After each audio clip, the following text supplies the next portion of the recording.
Bonjour à toutes et à tous, c'est 101% et aujourd'hui, c'est la deuxième édition du 101% improvisation. Oui, vous avez beaucoup aimé, ou pas, je sais pas. En tout cas, le premier 101% où j'improvisais sur les mots du public laissés sur le forum de No Life. Eh bien, si vous aviez aimé, ça tombe bien, parce que c'est ce qu'il va y avoir aujourd'hui. Et si vous n'avez pas aimé, tant pis pour ta gueule. Voilà, on commence tout de suite. Je vais essayer de faire le sommaire, mais je vais essayer de faire le sommaire avec un mot du public. S'il te plaît, la main mystère. Merci, main mystère. Alors aujourd'hui, je ne suis au courant de rien. Hein. Je n'ai pas lu, je ne sais pas qui a mis quoi. C'est Rémi qui a tout fait tout seul. Alors attends, il y en a 12 000. Alors la petite nouveauté, c'est que il y a un mot et il y a aussi une catégorie, enfin en tout cas un style. Par exemple, là c'est boucherie à la manière d'un Murloc. C'est Kakaluto qui l'a posté. Alors Kakaluto, je suppose que c'est Sangoku. Murloc, c'est quoi les Murlocs? C'est une créature dans World of Warcraft. Une créature dans World of Warcraft. Alors je ne joue pas à World of Warcraft, je joue à Dofus, donc voilà. Et c'est une créature qui ressemble à quoi? Ça ressemble à une espèce d'homme-poisson avec des pics. Ça court et ça fait... Ok. Attendez. Un petit caucus avec moi-même.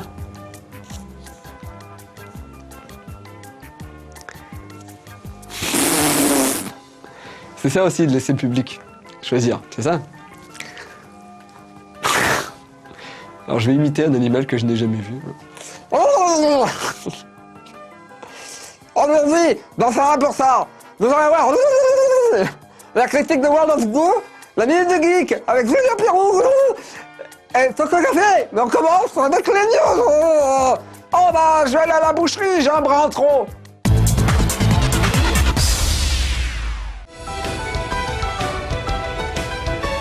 Halo continue d'affoler les compteurs puisque la série emblématique de la Xbox a atteint récemment les 25 millions d'exemplaires vendus. Ce résultat prend en compte toutes les versions des 3 épisodes sortis jusqu'ici, c'est-à-dire sur Xbox 360 et sur PC. Microsoft peut d'autant plus se frotter les mains que l'année 2009 verra sortir le RTS Halo Wars, mais également Halo 3 ODST, anciennement appelé Recon.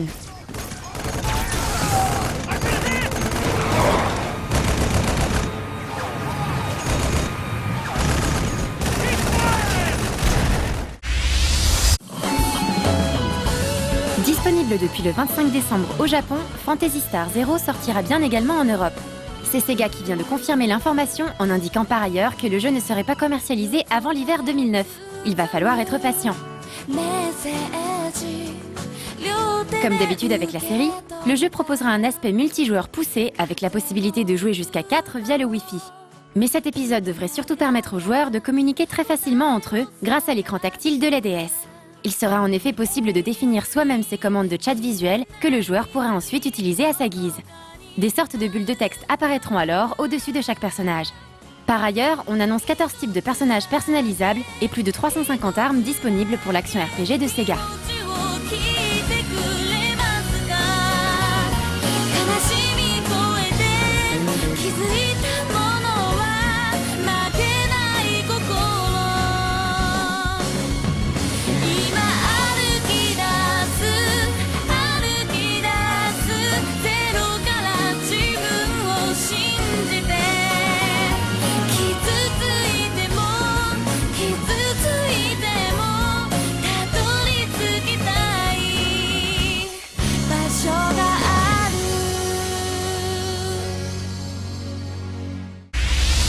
When disaster strikes. On continue avec une autre date de sortie annoncée, mais pour un jeu complètement différent, à savoir Ghostbusters. Développé sur PS3, Xbox 360 et PC par Terminal Reality, responsable des séries Blood Rain ou encore 4-4 Evo, le titre sera disponible le 19 juin prochain en Europe. Who you gonna call? Rappelons que le jeu proposera un scénario inédit, l'histoire prenant place quelques années après la fin de Ghostbusters 2. On retrouvera avec plaisir les 4 acolytes que sont Bill Murray, Dan Aykroyd, Harold Ramis et Ernie Hudson, partis une nouvelle fois chasser du fantôme dans New York. Le joueur, lui, incarnera un 5e larron, qui progressera dans l'aventure aux côtés des figures emblématiques des 2 films. Visuellement très prometteur, Ghostbusters proposera un gameplay porté sur l'action avec notamment un mode multi qui s'annonce sympathique. Les joueurs devront en effet à la fois coopérer pour éliminer certains ennemis et essayer d'obtenir le meilleur score individuellement.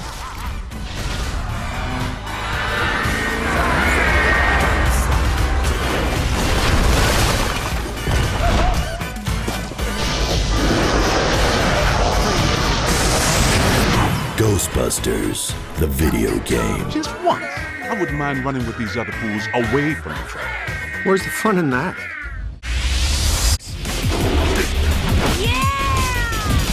Shaun White Snowboarding, l'une des bonnes surprises de la fin d'année dernière, se voit doté d'un pack de contenu additionnel joliment nommé Glamour Pack.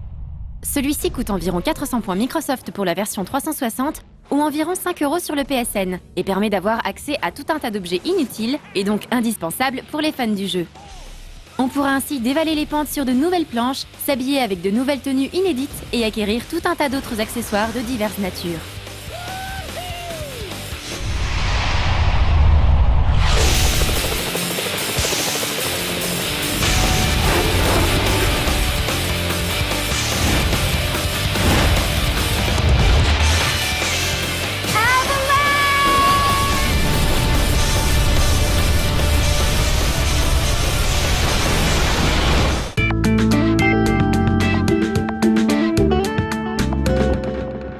Allez, on y va. Main magique, mystère, je sais plus. Enfin, les deux, quoi. Magique et mystère, c'est bien, ça va bien ensemble.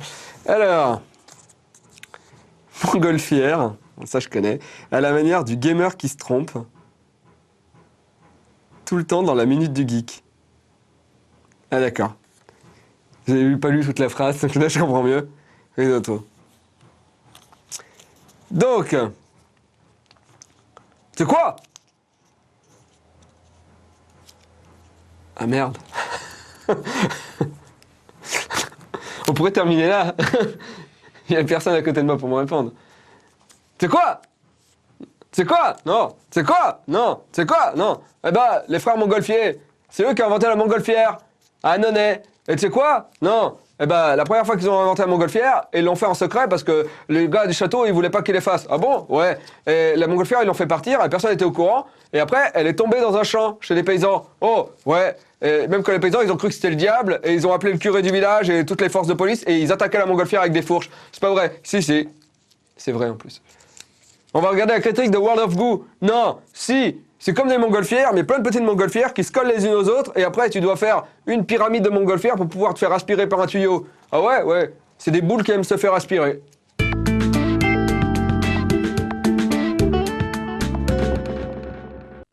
Ce qui est bien avec les jeux téléchargeables, c'est qu'ils semblent moins soumis au carcan financier de la rente, du bénéfice et du profit. Ce qui peut donner des jeux sans prise de risque comme des remakes ou des ressorties de jeux, mais peut aussi engendrer des merveilles de gameplay et des expériences nouvelles. Néanmoins, ces mêmes jeux téléchargeables sont parfois catalogués de sous-jeux, comme si une sortie en boîte était un label de qualité en soi. Pourtant, depuis que ce nouveau système de distribution existe, on a eu droit à quelques surprises de taille.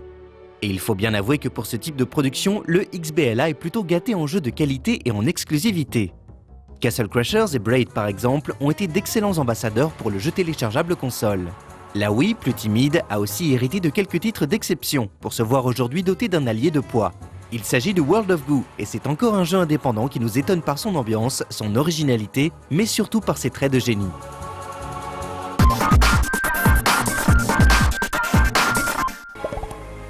World of Goo trouve ses racines dans une expérience réalisée en 4 jours par Kyle Gabler, qu'il avait alors appelé Tower of Goo. Le but était de construire une tour de 25 mètres à l'aide de boules adhérentes. Il fondera plus tard le studio indépendant 2D Boy avec Ron Kermel. Ce dernier était développeur sur un logiciel d'effets visuels et sur des simulations basées sur l'haptique, la science du toucher. Kyle Gabler, à l'origine du concept, du scénario et de la musique, avait déjà travaillé chez Electronic Arts ainsi que Maxis, en tant que game designer. Le jeu a été plusieurs fois retardé, car si à la base il était prévu uniquement pour tourner sous Windows, les développeurs ont décidé de le porter sur pas mal de plateformes, Wii, Mac et même Linux. World of Goo a été développé avec un bon nombre de technologies libres, renforçant encore plus l'aspect indépendant des 2D Boy. Il a tout de suite été bien accueilli par le public ainsi que par la presse, et a même gagné le prix de l'innovation en game design, mais aussi celui de l'excellence technique de l'Independent Game Festival 2008. Malgré son faible prix, le jeu s'est fait pirater sans vergogne et d'après 2D Boys, 90% des gens ayant joué à World of Goo sur PC ont joué à une version illégale.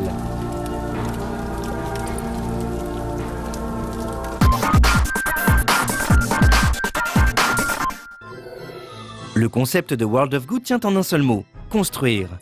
Mais ici, pas de briques ni de mortier, tout ce modèle à base de goo. Les goos sont des espèces de billes gluantes capables de s'accrocher les unes aux autres. Mais pour qu'elles s'accrochent, il faut qu'elles soient reliées à au moins 2 autres goos. Il faudra cependant compter avec notre bonne vieille gravité, la même qui fait tomber les pommes sur les têtes. Car plus on accumule de goût et plus la structure devient lourde, au risque de s'affaisser sur elle-même. Il est donc primordial de bien construire la base de son monument gluant. Mais quand les goûts ne servent pas à la construction, ils doivent être sauvés. Et pour cela, le joueur doit faire en sorte que sa structure de goût atteigne un tuyau salvateur, présent dans chaque niveau, et par lequel les goûts non utilisés pourront s'échapper.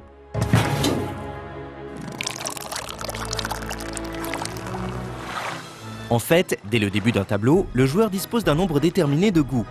Pour réussir sa mission, il doit réussir à en ramener un minimum.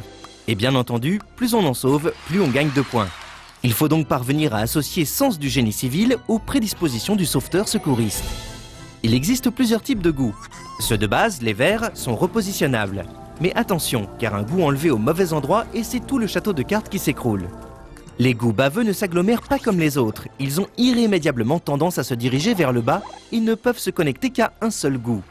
Il y a aussi les goûts allumettes qu'il faudra mener vers une source de chaleur pour qu'ils puissent brûler et parfois même exploser s'ils sont proches de matières dangereuses.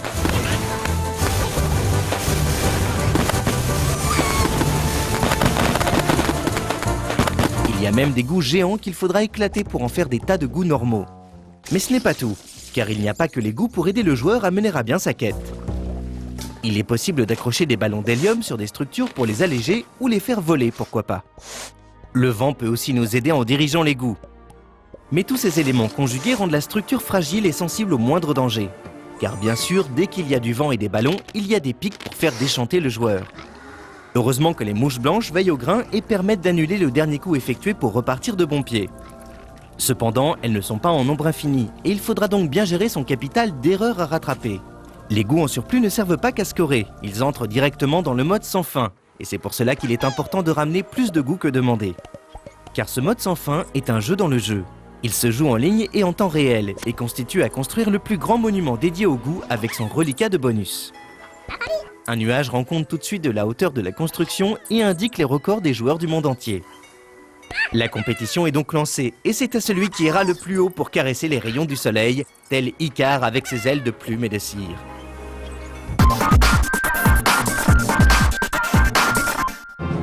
Il n'y a pas beaucoup de puzzle games capables de rivaliser avec World of Goo sur Wii. La jouabilité à la Wiimote répond au doigt et à l'œil. Le jeu a aussi été intégralement traduit en français, et même si le scénario n'est pas transcendantal, cette traduction permet aux non-anglophones de profiter des indices laissés par le mystérieux peintre des pancartes.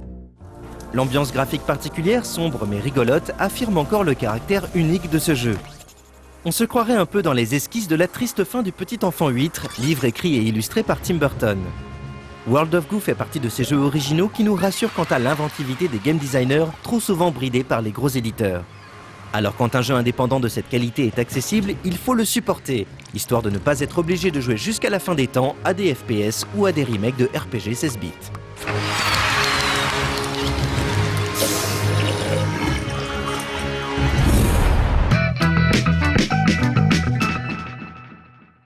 Main magique, bras magique, que j'appelle aussi parfois Clément, merci. Alors, tarentule, à la manière d'un bisounours en rut. Merci Vampire Ness. Bisounours en rut, tarentule. Et pour lancer la minute du geek avec les Watchmen. Oh, ça fait trop de mélange. Alors je disais hors caméra tout à l'heure que les Watchmen, c'est vachement bien. C'est un comics qui mélange les super-héros et la philo. Alors ce qu'il y a de bien, c'est que ça mélange les super-héros et la philo. Et ce qu'il y a de pas bien, c'est que ça mélange les super-héros et la philo. C'est-à-dire qu'on a les côtés hyper bien de la philo, hyper bien des super-héros qui vont vachement bien ensemble. Et il y a le côté hyper chiant des super-héros qui parlotent pendant des heures et de la philo qui... Voilà, on va parler d'un bisounours en rut et tarentule. Ah voilà. Contexte. Un bisounours est invité à l'école à faire des poèmes. Parce qu'ils sont en train d'apprendre les rimes à l'école des bisounours. Mais ce bisounours a 14 ans et il est en rut.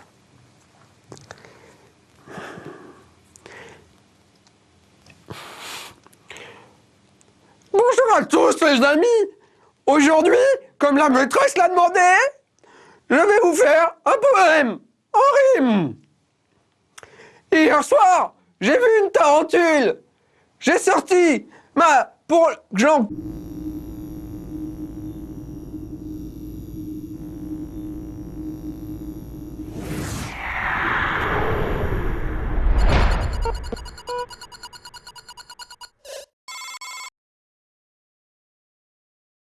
C'est quoi? Quoi? C'est quoi? Quoi? Bah, Dieu, il a inventé l'homme. Ouais. Il a créé l'humanité à partir de rien. Ah. Et bah, le dieu des comics, c'est Alan Moore. Ah ouais? Parce qu'il a créé les Watchmen à partir de rien. Un peu de terre glaise. Et le dimanche, il se reposait. Ouais. En 1986, le scénariste Alan Moore et le dessinateur Dave Gibbons vont révolutionner le monde des comic books avec une mini-série publiée par DC Comics. Il s'agit bien sûr de Watchmen, alias Les Gardiens en français. L'histoire d'un monde dystopien où la guerre froide semble sur le point de dégénérer en guerre mondiale et où un groupe de super-héros hors la loi tente de découvrir qui a assassiné l'un des leurs.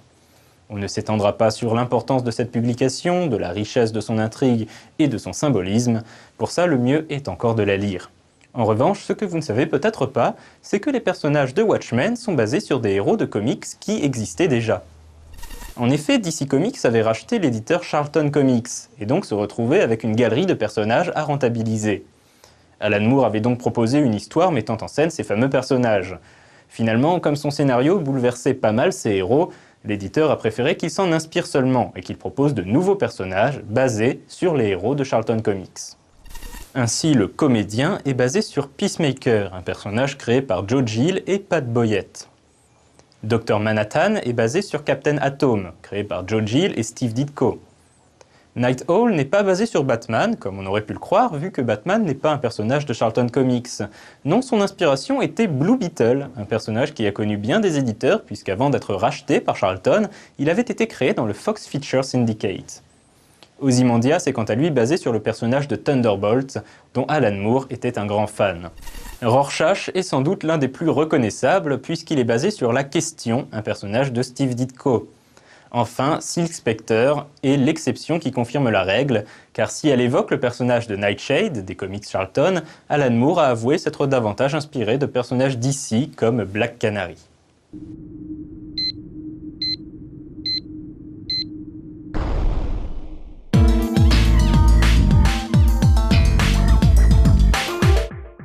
Cette émission est d'un haut niveau culturel et d'un haut niveau intellectuel, donc main magique. Alors après, la tarentule, le bisounours en rut, le boucher. Et alors, qu'est-ce que j'ai donc? The Noob. No life à la manière d'un alphabet muet. D'un alphabet ou d'un alphabet? Parce qu'il y a écrit alphabet. Un alphabet muet. Attendez, là, j'essaie de comprendre. Je pense qu'en fait, il a fait exprès et ça ne veut rien dire. Alors, je dois présenter Tokyo Café. Et le mot, c'est no life à la manière d'un alphabet muet.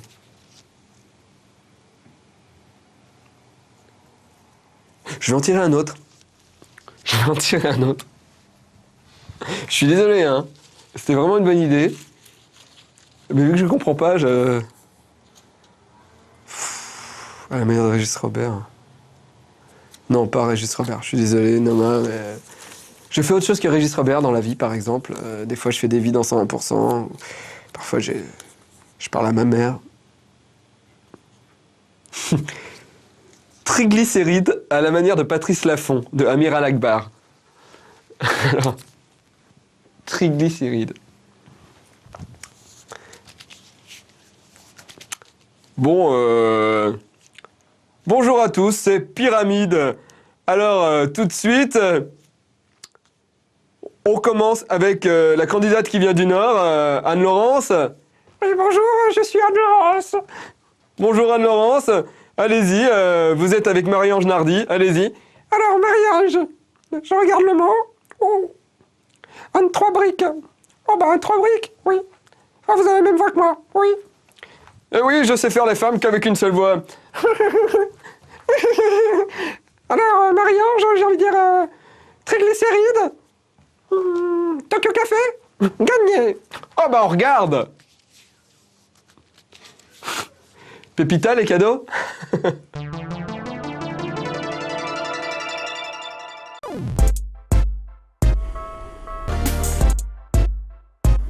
いらっしゃいませ。東京カフェへようこそ。Alors, qu'est-ce que ce sera aujourd'hui?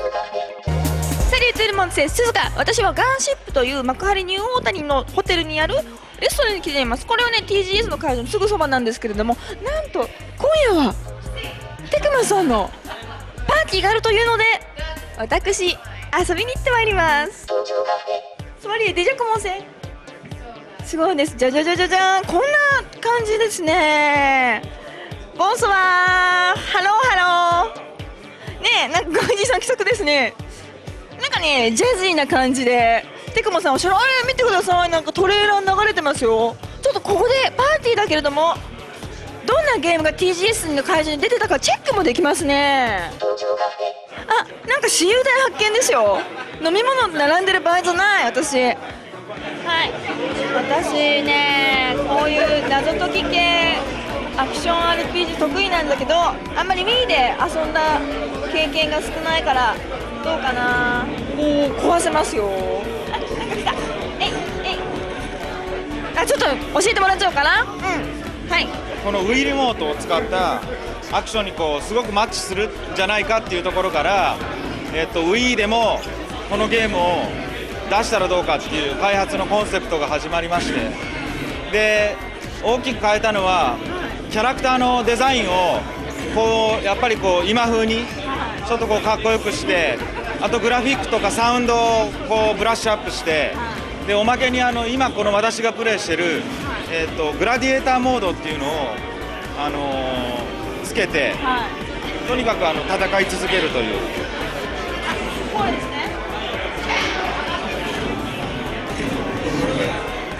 これね、気持ちいいですね。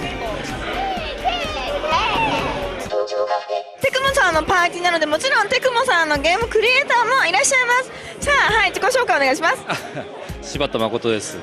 私 TGS2008 のテクモさんの目玉商品、目玉タイトルは何でしょうか？それはクアンタムセオリーっていう、アクションシューティングなんですけども、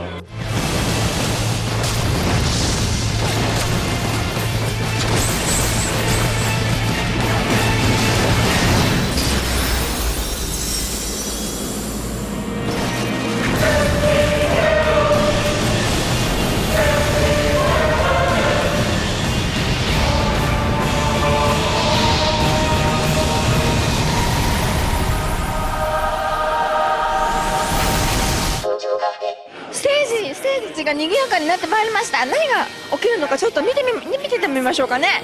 We're here to celebrate the ending of the dreaded TGS.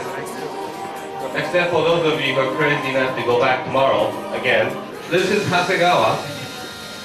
He is the new face of Team Ninja. Oh, by the way, he's Team Ninja, of course. 若いですね。 And, 若い男ですよ。 So anyway, just when you think of Team Ninja, just think of these two guys. This is our new faces of Team Ninja. Team Ninja Duo. 何事ですか？何事？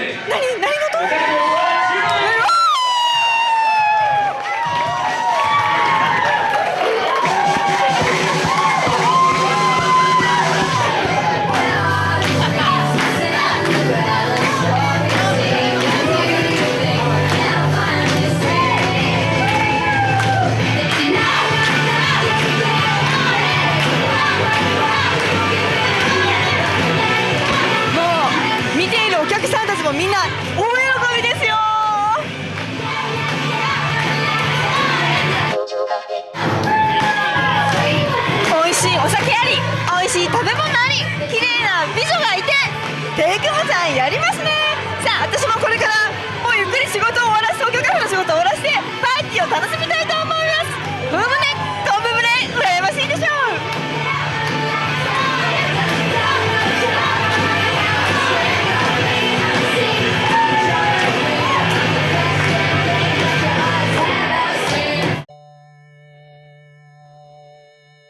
Voilà, c'est la fin. Je suis désolé pour les gens à qui je n'ai pas pris les mots. Mais Régis Robert, déjà quand je suis en dédicace, je le fais trop souvent. Pour terminer, pour vous dire au revoir. Rin Nebuchadnezzar à la manière d'un mafieux italien. Nebuchadnezzar. Alors je pense que ça ne veut rien dire. Que ça vous parle? Si? C'est un monstre dans World of Warcraft à tous les coups? Non? Dans Matrix, c'est le vaisseau. L'Overcraft. L'Overcraft de Matrix? Autant, on le voit dans le 1? Ouais. Ah bon, d'accord. Moi je me rappelle que de Tank. J'étais amoureux de Tank. Puis après il est mort. Alors, à la manière d'un mafieux italien. Et comment je veux dire au revoir avec ça? C'est l'enfer, quoi.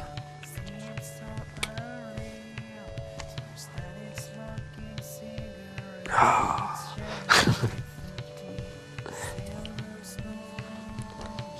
Comment il disait déjà dans Matrix pour se faire rapatrier? Ah, ok, c'est bon. C'est bon. Ok.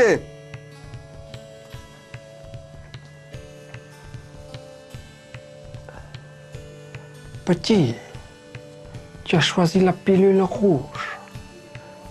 C'est ça, c'est la pilule rouge. Petit, tu as choisi la pilule rouge. Tu es obligé de rester dans la Matrix. Et vu que tu es dans la Matrix, tu es dans mon univers. Je peux faire ce que je veux. Regarde. Ah, je suis Bruce Lee. Ouais. Ah, non. Si. Maintenant, je vais te tuer. Non, tu ne me tueras pas. Allô, Tank, à bord d'une Nebuchadnezzar? Vite. Il faut m'enlever. Ah, je suis parti dans le téléphone.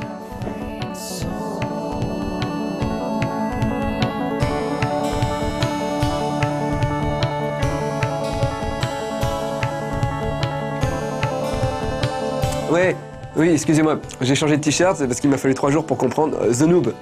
Oui, j'ai pigé. Tu voulais No Life à la manière d'un alphabet muet, en fait, tu voulais dire en langage des signes. J'ai pigé. Donc voilà, un No Life en langage des signes, ça donne ça. Ça marche que pour les garçons.